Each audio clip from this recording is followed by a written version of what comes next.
Oi, gente! Vou mostrar para vocês uma misturinha com xarope caseiro para tosse seca.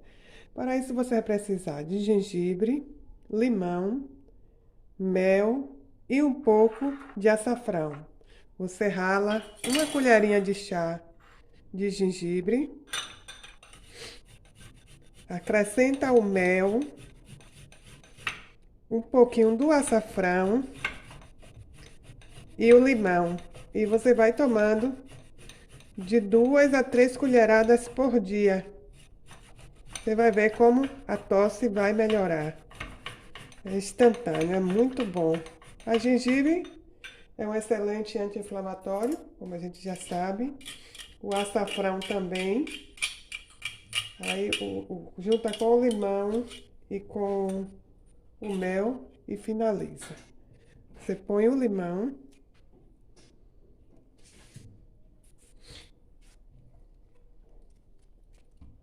O limão é suficiente. Caso queira fazer mais, faz 2 colherinhas de gengibre para 2 limões. Uma pitada de açafrão.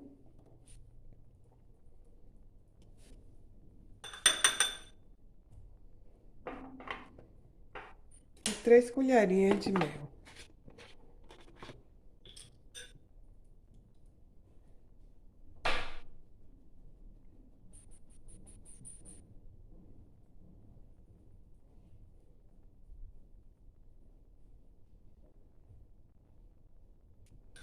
Pode dar criança, idoso, qualquer pessoa.